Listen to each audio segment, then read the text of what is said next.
Good evening, everyone. I'm Paul Herriot, and on behalf of the National Symphony Orchestra, the Contemporary Music Centre Ireland, and of course RTE Lyric FM, a very happy new year. And it is also, of course, my great pleasure to welcome all of you here at the National Concert Hall in Dublin, and of course all of you listening as well to Composer Lab 2023. Well, tonight marks the culmination of this development initiative for Irish composers, and after several periods of lockdown over these last 3 very challenging years, we can all at last share in the realization of these new works from our 3 composers this evening: Adam McCartney, Judith Ring, and O Dálaigh, all of whom, of course, have received mentorship from the composer David Fennessy, so closely associated with this particular endeavour, and in a collaborative workshop also with the National Symphony Orchestra section principals. Now, that all happened earlier on in the year, with the difficult periods that came in between, of course, due to the pandemic, which added, I think, a particular challenge to the composers who we're going to meet very shortly. Well, tonight is the, as I say, culmination of this whole initiative, as they will all have their works performed by the National Symphony Orchestra. And here they are, under the direction of Gavin Maloney. Well, we can only imagine how our composers must be feeling right now. But before we meet them, or the first of the 3 of them, I would like to welcome David Fennessy.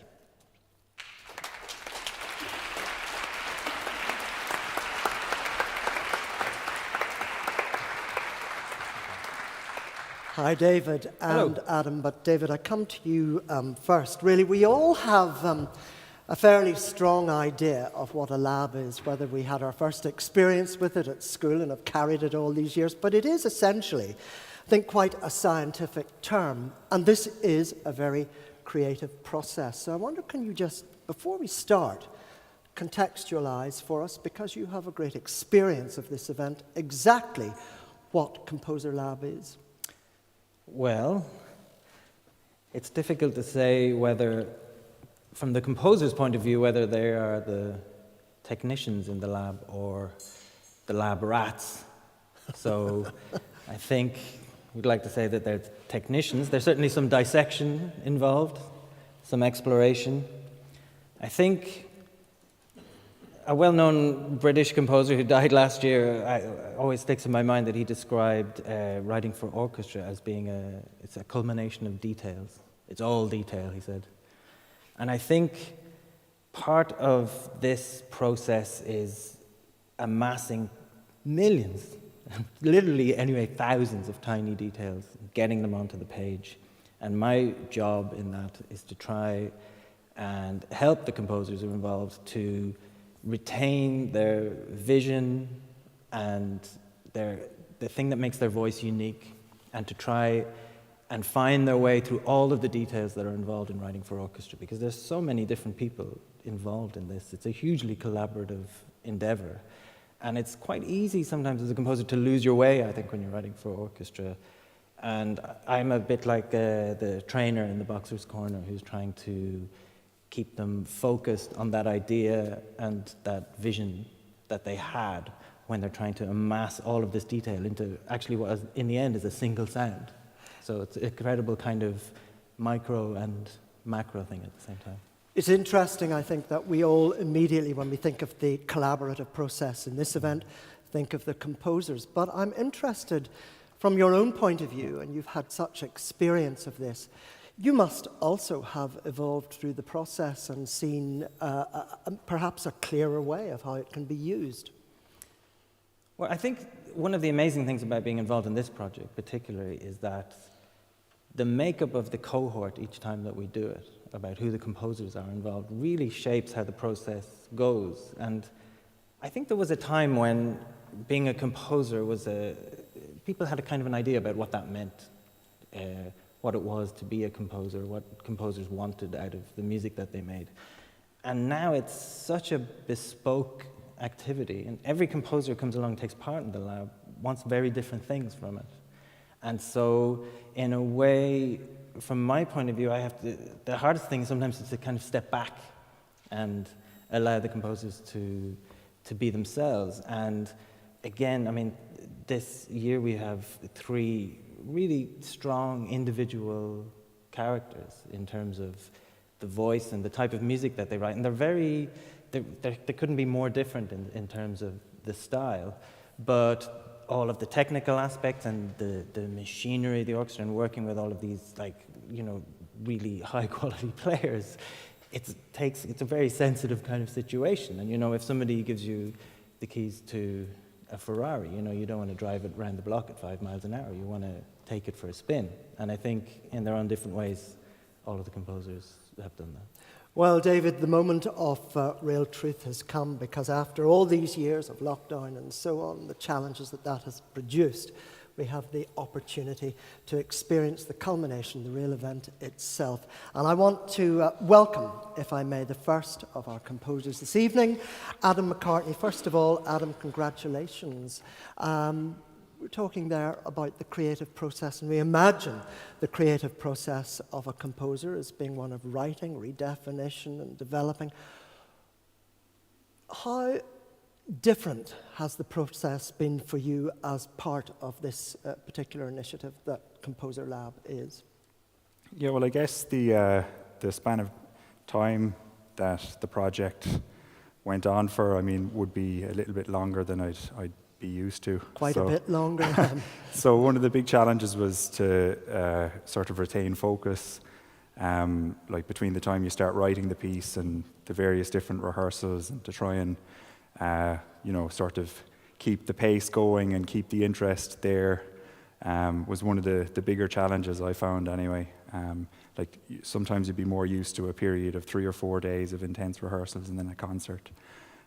So it's like a quick shot of espresso, where this is more like drinking very watery Americano for I don't know, maybe 6 months or something like that. Well, then you get to the stronger stuff eventually. And how long was it before you actually got to meet the musicians? Oh, well, our first workshop was back in May, so we met some of the principal players. May of this year, Sorry, May of 2022, yeah. So that was after 2 years. Yeah, exactly, yeah. So it was quite a while, yeah. And I typically, somebody who I tend to work better if I know that something needs to be finished. So it's hard to... Deadlines are Yeah, good. exactly, yeah. So hard to work if it's sort of undefined to some degree, Well, before we hear your piece, Marana, tell us about the title, the inspiration behind it, if you would. Well, so the title, I think it's an Irish translation of meditation or contemplation, and it sort of refers to some degree to the way I'd approach the process of composition, in that I tend to just select material kind of very early on in the process, and then just try and deal with that material. And by dealing with it, I mean just figure out a way to present it to the musicians so that they can bring their musicality to bear on it. Was the contemplation behind this, you think, due in any way to the pandemic itself and the time that we had? Yeah, just kind of picked up the habit of daily meditation or whatever during the lockdowns and that, and it was probably, it's just something that I happened to be regularly doing, so it was sort of, typically with titles, you just reach for whatever's nearby at the time, so at the time the email came for a title, I just said, oh yeah, you can call it that. Went and figured out an Irish translation for it with some help from an uncle of mine who lives down in Waterford. So I think he went off asking some of the local Gaelgoers there to give a kind of a believable Irish translation for it, And this piece has a strong dedication. Yeah, sure, yeah, I mean it's dedicated to both my grandparents, so Donal and Peg McCartney, who are not from Dublin but have lived here all their lives, and yeah, have enjoyed the music I've done over the years and supported me all along the way. Well, Adam, the time has come at last to hear the first of our works this evening. Our congratulations again, but before we hear it, it is time, of course, to welcome the members of the National Symphony Orchestra and leader Elaine Clark, who tonight are under the direction of Gavin Maloney.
Marana, that work by the first of our three composers this evening, Adam McCartney, and the National Symphony Orchestra with leader Elaine Clark under the direction of Gavin Maloney. You're listening to Composer Lab, or rather the climax of this year's initiative for Irish composers, and I'm delighted to be able now to introduce the second of our composers this evening, Sean O Dálaigh. Sean, welcome to this big event. I wonder if you've had many times the experience of having a work like this performed by the National Symphony Orchestra, or it's like. Absolutely not. No, this is my first time ever writing for full symphony orchestra.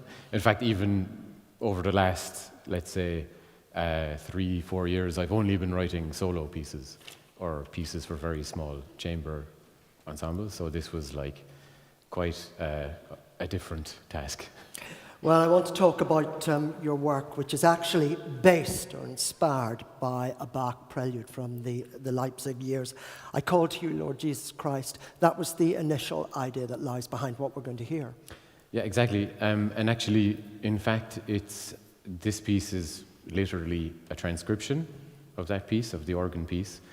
In the orchestra piece, even the very first bar you will hear is just the opening of the organ prelude set for the strings, for example.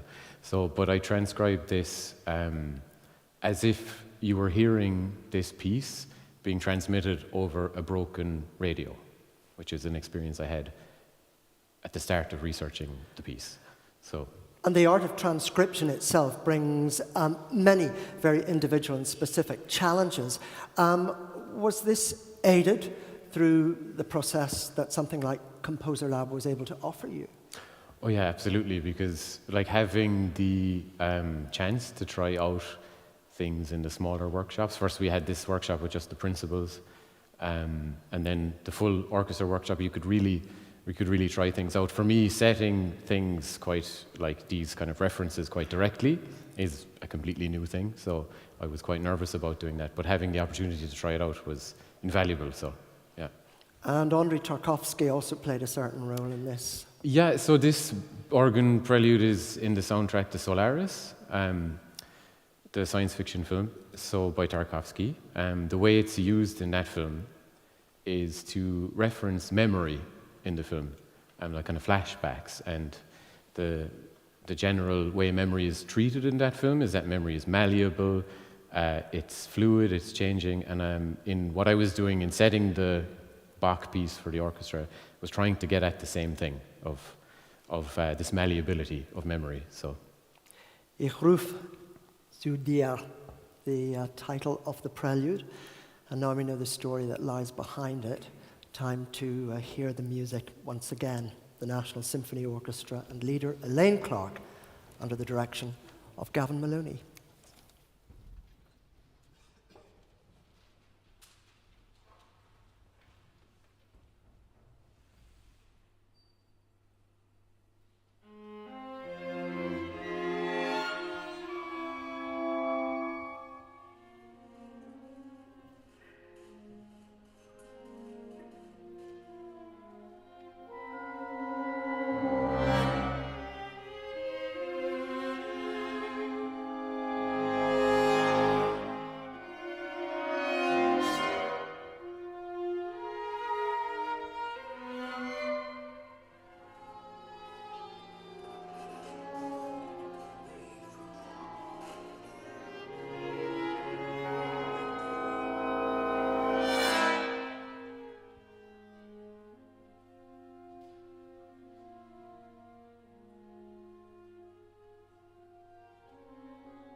Ich rufe, I call to you, Lord Jesus Christ, that work inspired originally by one of the Bach preludes, the work of O Dálaigh, once again the National Symphony Orchestra and leader, Elaine Clark, under the direction of Gavin Maloney, the second of our three composers as part of Composer Lab 2023. Tonight is the climax, the big final ending of what has been a long creative process for all of our composers. And we come to our third composer, Judith Ring. Judith, welcome to this final episode with the orchestra of this year's initiative. And you've been composing for some years now, but I understand that this is the first time that you've composed for full orchestra. That's all part of Composer Lab, of course. Yeah, that's right. This is my first time writing for the entire orchestra. I mainly work with soloists or duos or small ensemble situations, so this is a whole different kettle of fish for me. And it's been an incredible experience to work with the orchestra on this piece. And again, it's a process that began some years ago, so presumably you've had time to distill your ideas and to adapt to this new way of working. Yeah, I mean, it was interesting that it has, progressed over the course of 2 years in terms of how this project was postponed quite a number of times due to the pandemic, but it did give me the opportunity to really focus on the detail of the piece, and I've genuinely never worked so hard on a piece of music, so it's a great honor to hear it come to life tonight. The title of your work, Everything Was Asleep, as if the universe was a vast mistake. Yeah, it's a big title. It's a quote by Fernando Pessoa, I think that's how you say his name. He's a Portuguese poet. And the quote really kind of spoke to me. I heard it in a film one night, and it just kind of, for some reason, embodied the whole idea of this piece in the end. And it's basically about kind of an apocalyptic scenario where the humans have wiped themselves out and the plant life and nature is taking over and reclaiming the earth, basically, and destroying all the buildings that were left behind. And so you hear, as the piece progresses, you hear like the creeping of various forms of plant life kind of moving along and then like building up and up and up and getting tangled and intertwined with each other, and you hear the big chords from the brass, which are kind of like buildings being broken down and destroyed. So for me, composing is a very visual task, and I always like to kind of have some sort of a storyline. Your title reminds us not only of the universality of the subject, but the cyclical nature of creative ideas, because it seems that as this work comes to be performed for its first time now, the subject has never been more relevant. Exactly. I mean, I'm a big, climate crisis interested party, and I'm just very involved in how all that is unfolding and how crazy the world is at the moment. So it was part of the thinking behind this piece, is to portray the anger and the kind of urgency behind that at the moment. So, well, Judith, the time has come to hear the work. I want to introduce it again because the title is amazing in itself, I think. Everything was asleep as if the universe was a vast mistake, by Judith Ring, once again, the National Symphony Orchestra and leader Elaine Clark, under the direction of Gavin Maloney.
Everything was asleep as if the universe was a vast mistake. That music inspired by the writings of Fernando Pessoa, the Portuguese poet and writer, the music of Judith Ring, and the National Symphony Orchestra leader Elaine Clark under the direction of Gavin Maloney, bringing this extraordinary concert of new works by three young composers, Irish composers, to its end. Tonight, of course, marking the culmination of this development initiative for our Irish composers, and after several periods of lockdown, you can be sure that it has been an extraordinary night for them, and I think also for all of us listening, and a complete pleasure and privilege on Lyric to be able to share the music with all of you here in the National Concert Hall, and of course all of you listening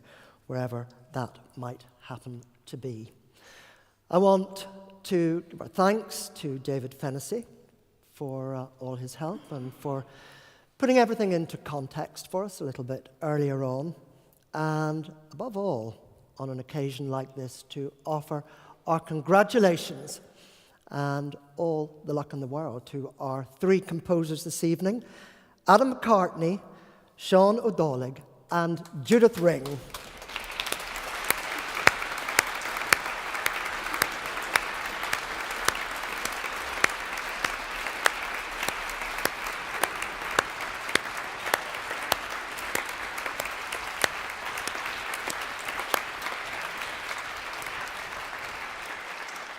Our three composers composing for the National Symphony Orchestra for the first time, and the beginning, we hope, of a long and fruitful partnership over the years.